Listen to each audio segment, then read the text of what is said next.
선한 사람 TV를 시청하시는 성도 여러분, 임종수입니다. 오늘은 충성에 대해서 계속 말씀을 드리는데, 이제 주기철 목사님 편은 개략적인 것을 마쳤고, 오늘은 김익두 목사님에 대한 충성심에 대해서 간략하게 생각하고 영상을 보도록 하겠습니다. 김익두 목사님은 황해도 안악산골에서 1874년 1월 3일에서 출생하셨습니다. 13살 때 아버지를 여의고 한학을 공부하고 낮에는 장사하는 일에 열중했습니다. 20살이 되어서 술에 중독되어서 방탕한 생활을 했는데 5일장이 열릴 때 많은 사람들이 한 고개를 넘어야 되는데 김익두가 나타나면 많은 여성들이 장에 갈 수 없어서 집으로 돌아갔다는 일화도 있고, 시장에 김익두가 나타나면은 자기 먹고 싶은 거, 가지고 싶은 거 다 가지기 때문에 사업을 하시는 분들이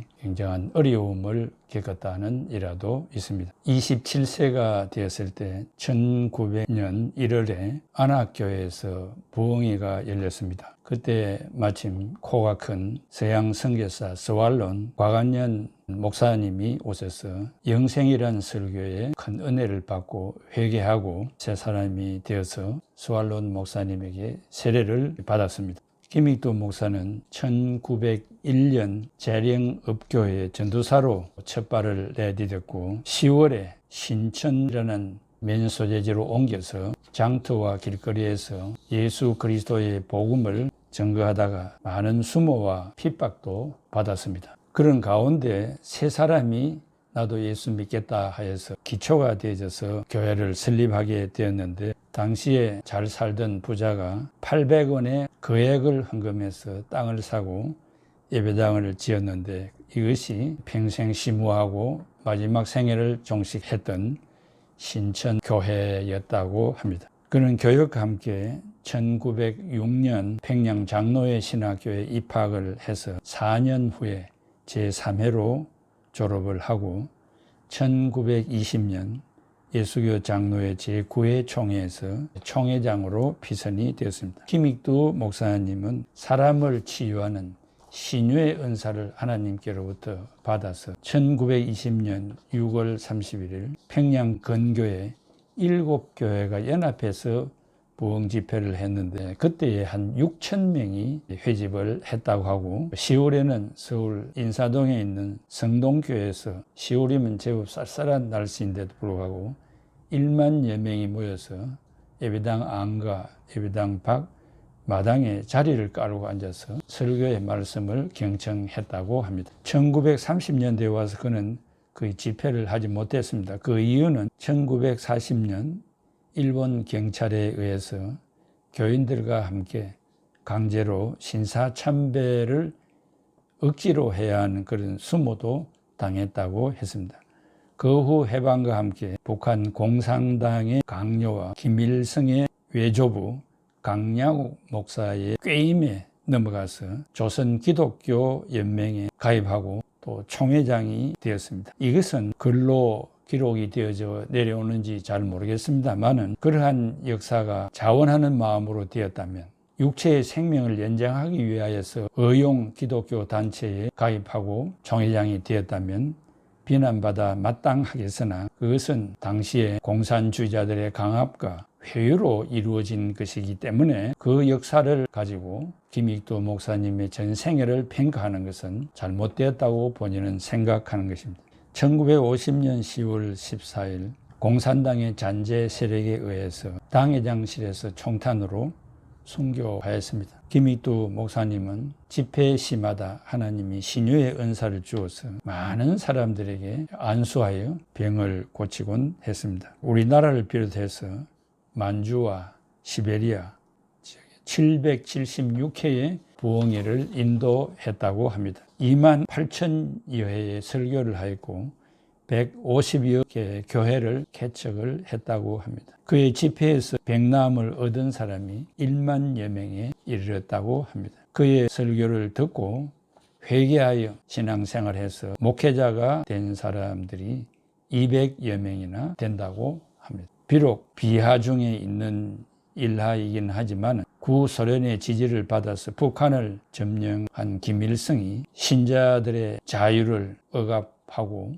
예배당을 불지르고 폐쇄하기 때문에 많은 사람들이 월남했습니다. 그때 성도들이 김 목사님도 월남하기를 간청하였습니다마는 김익도 목사님은 하나님이 나에게 맡긴 양떼를 두고 나 혼자 살기 위해서 월남하라는 것인가 거절하였다는 일화가 있습니다. 김일성 일당들은 당시에 명성이 높았던 김익도 목사를 이용해서 모든 기독교 단체들을 공산당 체제에 복속시키려고 하였고, 그러나 김익두 목사는 이 사실을 자원하는 마음으로 받아들인 일은 없다고 하였습니다. 노동절에 억지로 김익두 목사를 초청을 하고 데리고 가서 강론을 요청했을 때 김익두 목사님은 야고보서 5장 1절에서 6절을 봉독하고 김일성의 면전에서 하나님의 엄연한 심판을 선포한 것을 볼 때에도 그는 사람보다 하나님을 두려워했던 역사라고 우리가 판단해야 할 것입니다. 김일성과 스탈린 사진을 교회당에다가 걸어 놓으라고 했을 때도 예수님의 사진도 걸지 않는데 너희들의 사진을 왜 거느냐라고 보기 좋게 거부하고 거절했던 것입니다. 6.25 전쟁이 발발하자 많은 사람들이 월남을 했습니다.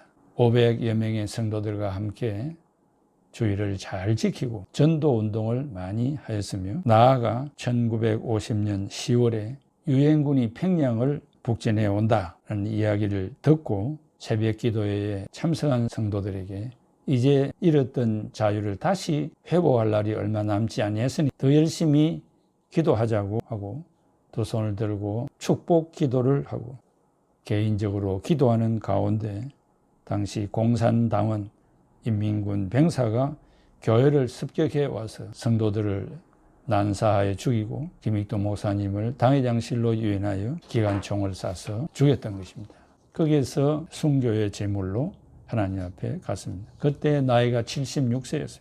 10월 19일 국군이 평양을 수복한 뒤 11월 29일에 마지막 천국 환송 예배를 드렸던 것입니다. 아마 그때 찬송가 174장을 부르지 않았나 예측해 보기도 하는 것입니다. 충성은 헬라어로 피스토스입니다. 이것은 성삼위일체 하나님이 신실하다는 것입니다. 이 충성은 두 가지 뜻이 있는데 하나는 페이스블리스고 하나는 로얄티로 나눌 수 있습니다. 페이스블리스는 신앙적인 의미로 생명을 바쳐 맡겨진 사역에 충성을 다하여 그 일을 이루어서 하나님 앞에 영광을 돌리는 것을 페이스블리스, 충성이라 말하고, 로얄티는 동일한 한국어로 충성이지만은 위계의 질서를 지키기 위해서 상관에게 복종하는 것을 말하는데, 이것은 생명까지 바치는 일은 아닙니다. 하기 싫으면 안 하면 되고 그 직장에서 사표를 낼 수도 있는 것입니다. 이렇게 두 가지 차이가 있습니다. 예수님께서는 페이스블리스 하셨습니다.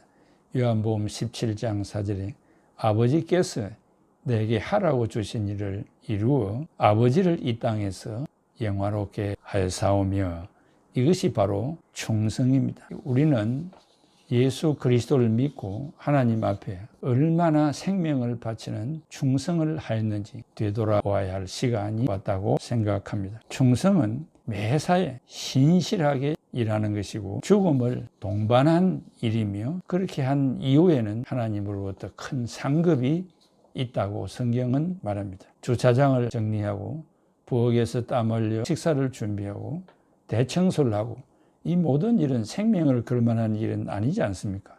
그것은 봉사고 하나님이 기뻐하시는 교회의 유익과 복음을 위하여서 생명을 투신하여 일하는 것, 남들이 하지 아니하는 일들을 내 것을 희생해서 하는 일들, 그런 것을 충성이라 합니다. 그렇다면 여러분들은 얼마나 충성하고 계십니까?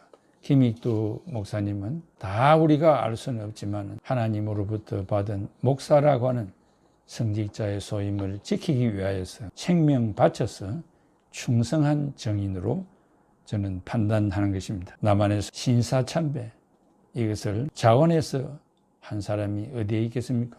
일제에 끌려서 행했던 일들이 얼마나 많았습니까? 그러나 그분들이 남은 여생에 죽도록 복음과 교회를 위해서 충성했지 않습니까? 그분들의 그 평가를 바르게 하듯이 김익두 목사님에 대한 재평가의 시간들도 빨리 와야 하리라고 생각합니다. 김익두 목사님의 영상을 보시면서 그분의 그 충성심을 우리들도 본받아야 되겠고, 나아가 잘못된 이야기를 하는 사람들에게 교정해주는 그런 좋은 지식을 얻는 시간들이 되기를 바랍니다.